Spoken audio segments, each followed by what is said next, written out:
Langkah-langkah model pembelajaran STAD menurut Slavin, yang pertama adalah presentasi kelas. Ini merupakan pengajaran langsung seperti yang seringkali dilakukan atau diskusi pelajaran yang dipimpin oleh pendidik. Bedanya, presentasi kelas dengan pengajaran biasa hanyalah bahwa presentasi tersebut harus benar-benar berfokus pada STAD. Langkah yang kedua yaitu tim. Tim terdiri dari 4 atau 5 yang mewakili seluruh bagian dari kelas dalam hal kinerja akademik, jenis kelamin, ras, dan etnis. Langkah yang ketiga yaitu kuis atau tes individual. Para peserta didik mengerjakan tes atau kuis individual. Langkah yang keempat yaitu skor kemajuan individual. Ini dikerjakan setelah diskusi kelompok untuk mengukur kemajuan pengetahuan peserta didik. Langkah yang kelima yaitu penghargaan tim. Tim akan mendapatkan sertifikat atau bentuk penghargaan yang lain apabila skor rata-rata mereka mencapai kriteria tertentu.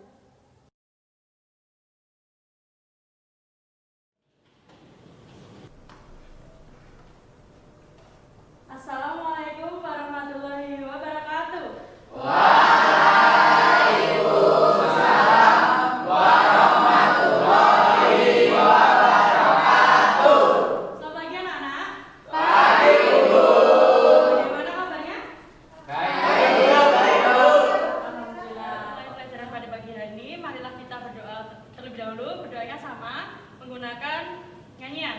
Masih ingat kan anak-anak? Oke, dimulai ya. 1, 2, 3. Selamat pagi, Bu. Selamat pagi semua. Duduk yang rapi, kita siap berdoa.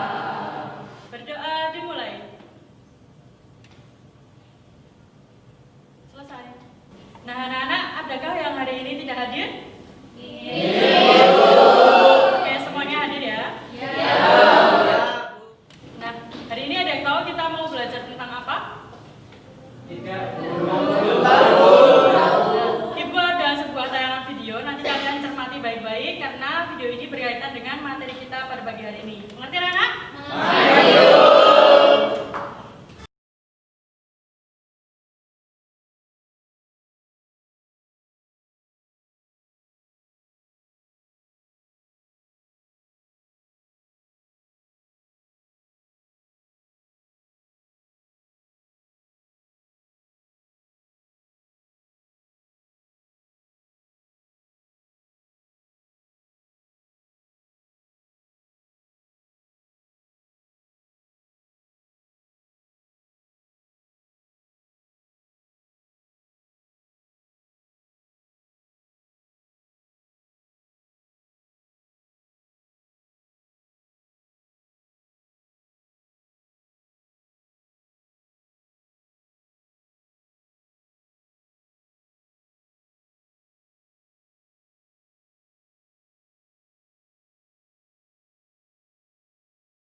Oke, jadi siapa yang tahu maksud dari video yang telah Ibu tayangkan? Saya, Bu. Video yang ditampilkan tadi mengenai kegiatan jual beli di pasar tradisional, Bu. Ya, benar sekali yang dikatakan oleh Mbak Siti Maisarah. Jadi, video yang telah Ibu tayangkan tadi adalah mengenai jual beli di pasar tradisional. Nah, sebelumnya Ibu mau tanya, di sini siapa yang sudah pernah pergi ke pasar tradisional? Saya, Bu. Saya sering, Bu, mengantar ibu ke pasar. Ada lagi yang sudah pernah? Saya, Bu, saya sering mengantar ibu saya ke berjualan, Bu. Hanya anak-anak perempuan saja. Yang laki-laki sudah pernah apa belum? Saya, Bu, Ya, masalah. saya sering mengantar ayah saya, Bu, untuk tujuan hasil panen ke pasar, Bu. Oke, jadi selain ada jual beli di pasar tradisional juga ada kegiatan lain. Ada yang bisa memberi contoh? Saya, Bu, Ya, silakan. contoh saya tahu itu bongkar muat. Ya. Ada yang tahu ya, Bu? Saya sering melihat tukang pedagang gorengan yang menggoreng gorengannya di pasar, Bu. Ya, jadi di pasar tradisional itu ada banyak sekali kegiatan jual beli. Ada yang penyedia jasa seperti juru parkir, ada tukang Panggul, Bu. oh iya benar sekali, tukang panggul. Oke. Nah, anak-anak zaman sekarang juga telah banyak berkembang pasar-pasar online atau yang sering kita sebut dengan online shop. Nah, jadi kita bisa berbelanja kapanpun dan dimanapun tanpa harus bertatap muka secara langsung. Wah, keren sekali ya Bu. Iya, keren sekali. Akan tetapi, pasar online itu juga memiliki kekurangan. Kita tidak bisa melihat barang yang ingin kita beli secara langsung, jadi rentan akan penipuan. Jadi kalian harus teliti dan hati-hati saat membeli barang online. Mengerti anak-anak? Nah, di sini siapa yang sudah pernah berbelanja online? Saya Bu. Saya Bu. Ada yang pernah? Oh ya. Ada yang pernah menggunakan aplikasi Gojek? Saya Bu, saya pernah. Ya, ada yang pernah memesan makanan, ada yang pernah memesan? Ya. Jadi Gojek itu merupakan startup unicorn Indonesia karya anak bangsa. Jadi kalian harus mencontoh karya anak bangsa tersebut. Kalian harus bekerja keras, bersungguh-sungguh, dan dilengkapi dengan berdoa. Mengerti anak-anak? Oh ya, sekarang tanggal berapa anak-anak? 15. Yang absennya 15? Saya Bu. Ya, Mbak Estin, Ibu minta tolong dibacakan tujuan pembelajaran kita hari ini. Tujuan pembelajarannya yang pertama, mampu menjelaskan kegiatan produksi. Yang kedua, mampu menjelaskan kegiatan distribusi. Yang ketiga, mampu menjelaskan kegiatan konsumsi. Dan yang terakhir, mampu menjelaskan konsep pelaku ekonomi serta perannya. Nah, jadi kita hari ini akan belajar mengenai kegiatan ekonomi, di mana kita akan membahas mengenai produksi, distribusi, konsumsi, dan pelaku ekonomi menggunakan metode STAD. Seperti pertemuan kita 2 minggu yang lalu. Mengerti anak-anak? Oke. Jadi di sini siapa yang tahu apa saja kegiatan ekonomi? Saya Bu. Yang Mas Zakat? Kegiatan ekonomi itu ada 3. Yang pertama itu produksi, kedua distribusi, dan ketiga itu konsumsi. Ya, benar sekali. Jadi kegiatan ekonomi itu ada 3. Ada kegiatan produksi, ada kegiatan distribusi, dan ada kegiatan konsumsi. Di sini ada yang tahu apa itu kegiatan produksi? Belum tahu Bu. Jadi kegiatan produksi itu adalah kegiatan yang menghasilkan barang atau jasa, atau kegiatan menambah nilai guna suatu barang atau jasa. Jadi kesimpulannya produksi ini adalah menghasilkan atau menambah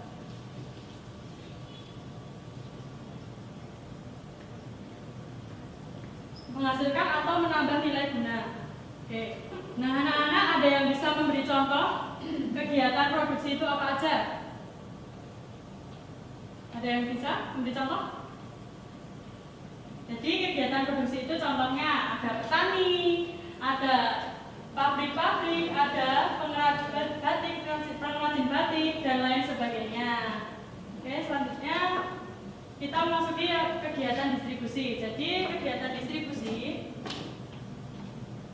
itu adalah kegiatan untuk menyalurkan barang atau jasa dari produsen ke konsumen. Jadi intinya kegiatan penyaluran. Orang yang menjalankan kegiatan distribusi namanya distributor.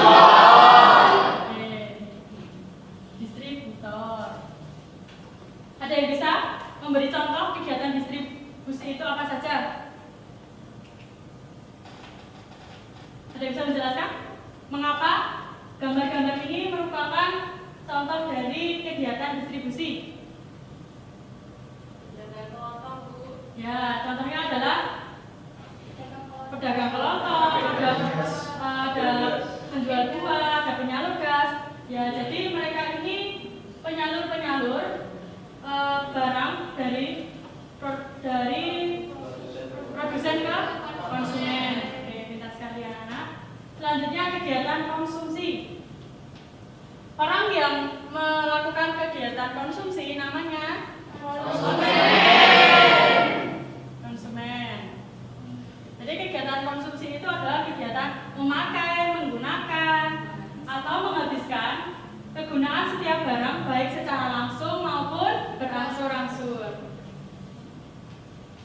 Oke, ada yang bisa menjelaskan? Gambar ini masuk ke dalam contoh kegiatan konsumsi?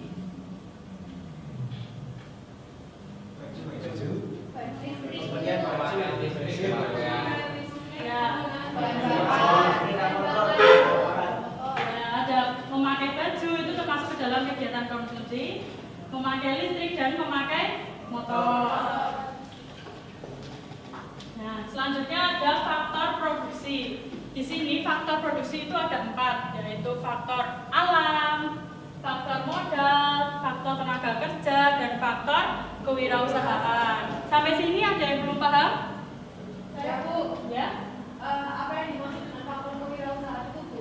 Jadi faktor kewirausahaan itu merupakan kemampuan untuk menyatukan semua faktor produksi. Jadi menyatukan seluruh faktor modal, faktor alam, dan faktor tenaga kerja. Serta faktor kewirausahaan ini merupakan satu faktor yang sangat penting bagi kelangsungan perusahaan itu sendiri. Mengerti? Mengerti.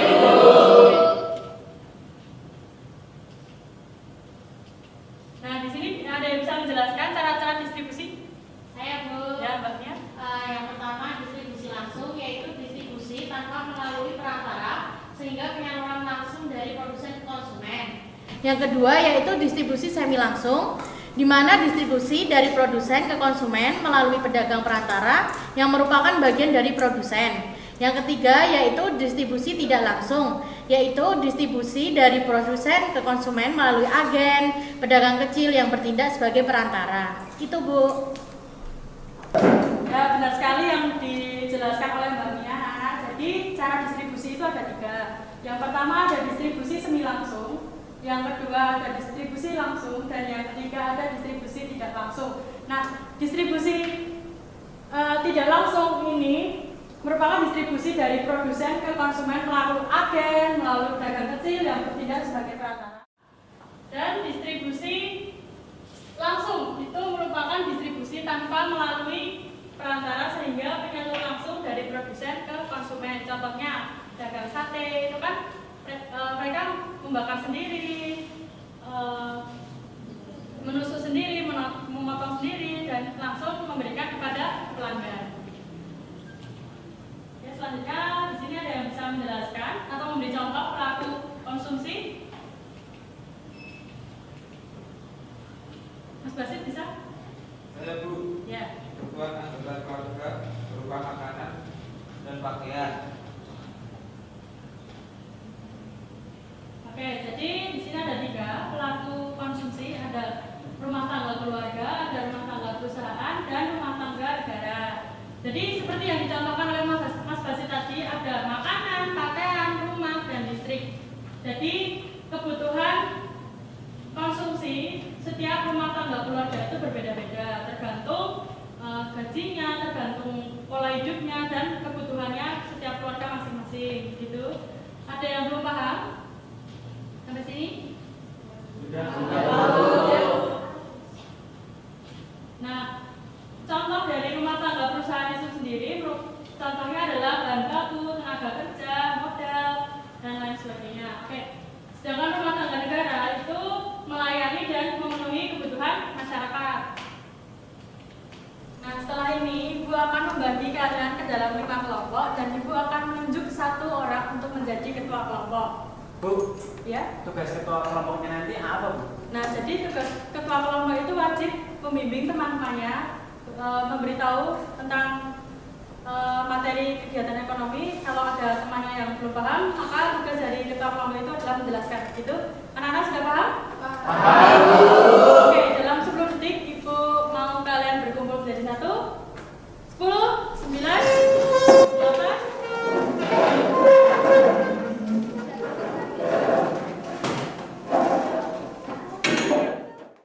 Nah, anak-anak apakah sudah berkumpul dengan kelompoknya masing-masing? Sudah. Oke, jadi ketua kelompoknya adalah nama yang paling atas. Nah, itu ketua kelompoknya sekarang mengambil name tag yang telah Ibu sediakan serta lembar kerja yang telah Ibu sediakan. Nanti setiap kelompok wajib mendiskusikan pertanyaan-pertanyaan yang ada di lembar kerja yang Ibu sediakan. Mengerti? Mengerti, Bu. Oke, ketua kelasnya untuk maju.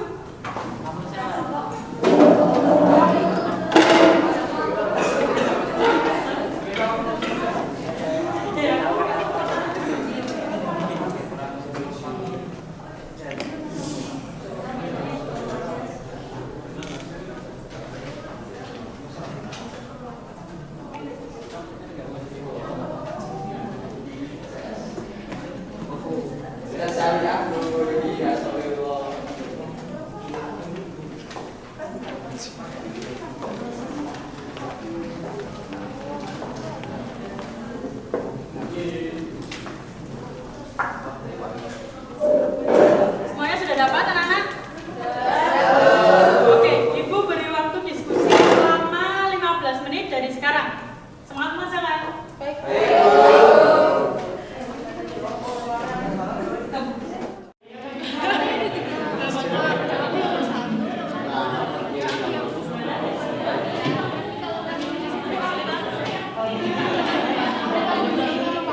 Jack. Jadi ini kan ada 3 soal, jadi kita mau bahas dari mana dulu nih? Emang pertanyaannya apa sih? Yang pertama itu, jelaskan pengertian dari produksi, distribusi, dan konsumsi. Pertanyaan nomor 2, sebutkan contoh saluran distribusi yang ada di sekitar tempat tinggalmu. Nah, kalau pertanyaan nomor 3 itu, berikan contoh kegiatan konsumsi rumah tangga keluarga, rumah tangga perusahaan, dan rumah tangga ke negara. Aku tahu tuh nomor satu kan tadi udah dijelasin sama ibunya loh. Oh iya, tadi soalnya aku juga nyatet ada kok. Nah, sekarang nomor 2 nih gimana? Oh kalau itu di sekitar rumahku ada tukang jamu keliling sama kelontong kayak gitu. Oke, berarti kita tinggal mendiskusikan nomor 3 ya, yang dulu kita ketahui Iya, jawabannya. iya. Udah langsung tulis aja yuk. Sekarang kita tulis dulu aja. Oke, saja yuk sosialisasi juga ya. Juga sosial media. Iya, Bu.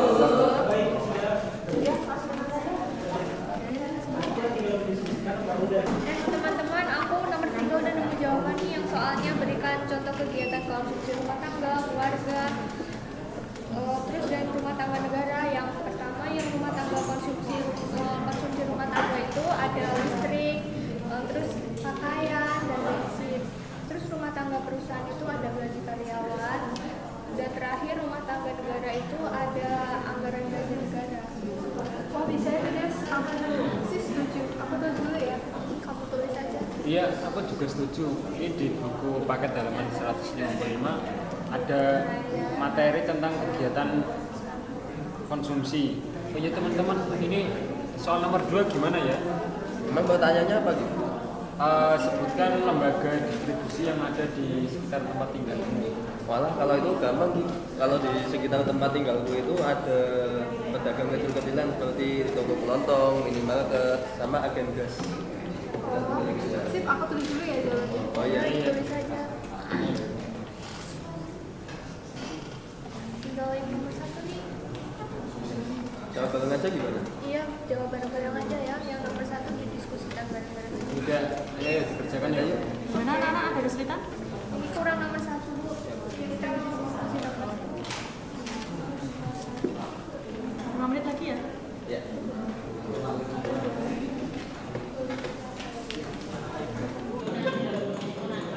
Oke anak-anak, waktunya sudah habis, sudah selesai mengerjakannya?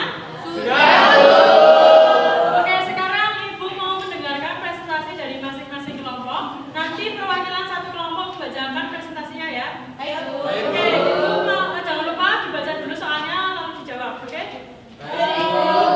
Nah, untuk soal yang nomor 1, Ibu mau mendengarkan presentasi dari kelompok Bukalapak, silakan. Iya, jadi dibaca dulu soalnya. Baik teman-teman, saya akan mempresentasikan jawaban nomor 1. Soalnya yaitu jelaskan pengertian dari produksi, distribusi, dan konsumsi. Kegiatan produksi adalah menghasilkan barang atau jasa atau kegiatan menambah nilai guna. Yang kedua, kegiatan distribusi adalah kegiatan untuk menyalurkan barang atau jasa dari produsen ke konsumen. Yang ketiga, kegiatan konsumsi adalah setiap kegiatan memakai, menggunakan, dan menghabiskan secara berangsur-angsur ataupun sekaligus habis. Ya, benar sekali. Jawaban dari kelompok Bukalapak sudah benar dan sudah lengkap, beri tepuk tangan. Oke, sekarang jawaban nomor 2, Ibu minta kelompok dari Tokopedia. Silakan. Ya, Bu. Soalnya, sebutkan contoh saluran distribusi yang ada di sekitar tempat tinggalmu. Menurut kelompok kami, saluran distribusi yang ada di sekitar tempat tinggal kami yaitu ada pedagang kecil, agen distributor, grosir, dan pedagang besar.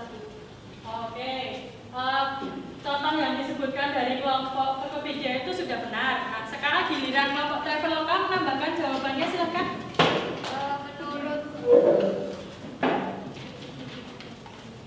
Menurut jawaban dari kelompok kami, kelompok Tokopedia itu sudah tepat, Bu. Kami hanya ingin menambahkan bahwa contoh dari kelompok tersebut itu ada saluran distribusi pedagang sate yang agen gas dan maklar, Bu. Oke, tambahannya sangat lengkap sekali. Beri tepuk tangan buat dua kelompok yang sudah jawab. Oke, untuk pertanyaan nomor 3, Ibu minta kelompok OVO untuk menjawab. Ibu.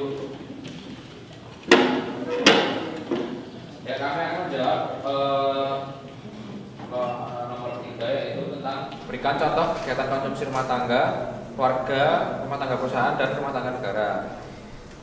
Jadi kegiatan konsumsi rumah tangga keluarga itu contohnya ada sandang, pangan, dan papan. Kemudian rumah tangga perusahaan contohnya ada pembayaran upah tenaga kerja.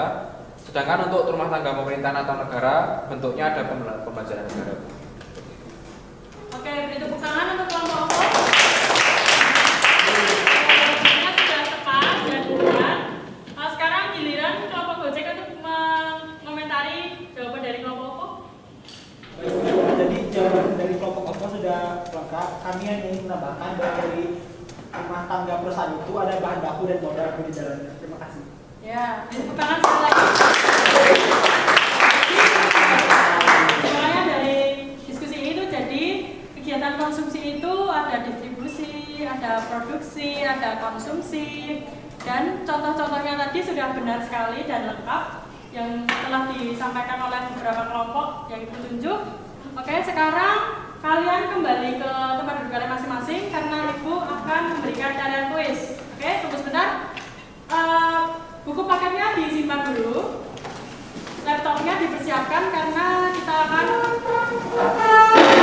melalui Google Classroom. Dipersiapkan? Oke? Baik.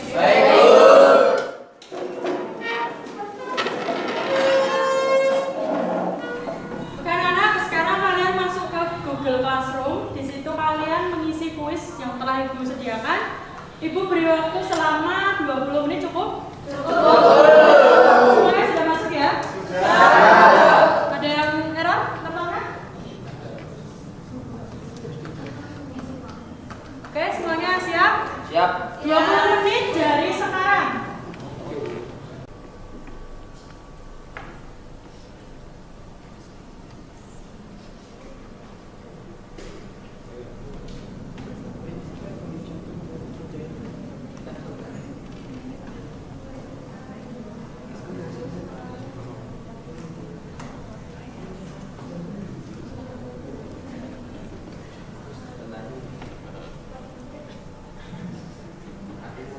Udah selesai. Sudah selesai belum anak-anak? Sudah. Semuanya ada yang belum selesai? Sudah. Oke, kalau sudah, kita akan melihat hasilnya sekarang juga karena Ibu sudah merekap nilai kalian. Ya, sudah siap? Siap.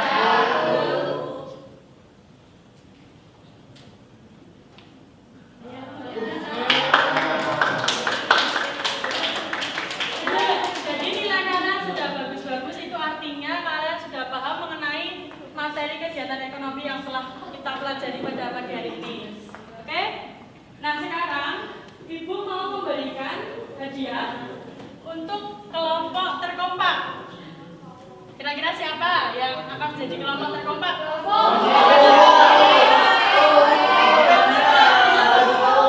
Oke, jadi kelompok terkompak diperoleh oleh kelompok pada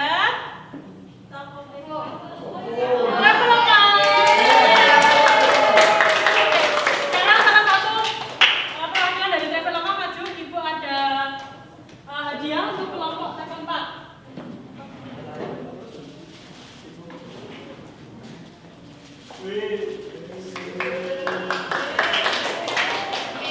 Selamat kepada kelompok terkompak.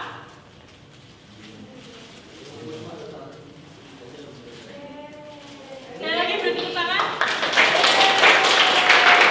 Nanti dibagikan kepada teman-teman semua. Silakan Kak duduk kembali.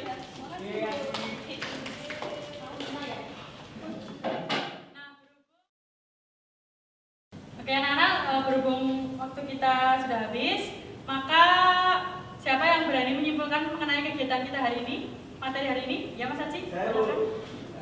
Jadi terkait dengan materi yang kita pelajari, kita sudah mempelajari terkait dengan produksi, konsumsi, dan distribusi. Bahwasanya faktor produksi itu ada 4, yaitu faktor produksi alam, faktor produksi modal, faktor produksi tenaga kerja, dan faktor produksi kewirausahaan. Kemudian distribusi itu salurannya ada dibagi menjadi 3, yaitu langsung, semi langsung, dan tidak langsung. Kemudian terkait dengan kegiatan konsumsi ada 3, yaitu rumah tangga keluarga, rumah tangga negara, dan rumah tangga pemerintah. Ya, kesimpulan dari Mas Haji sudah lengkap, tepuk tangan untuk Mas Haji. Untuk pertemuan selanjutnya, Ibu minta kalian mempelajari bab 9 mengenai perdagangan internasional. Ngerti anak-anak? Oke, Ibu akhiri pembelajaran kita pada pagi hari ini. Marilah kita berdoa terlebih dahulu. Berdoa mulai. Selesai? Wassalamualaikum warahmatullahi wabarakatuh. Waalaikumsalam warahmatullahi wabarakatuh.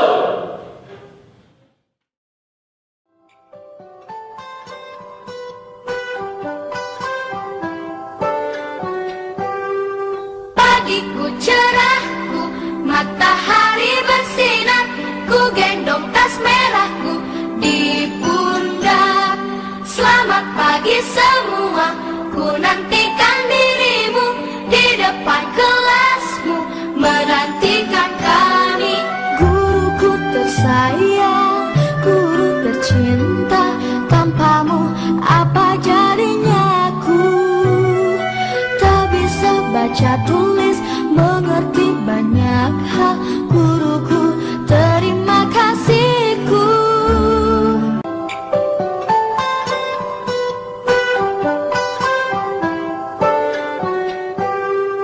Pagiku cerahku, matahari bersinar, ku gendong tas merahku di pundak. Selamat pagi semua, ku nantikan dirimu di depan kelasmu, menantikan kami. Guruku tersayang, guru tercinta, tanpamu apa jadinya aku?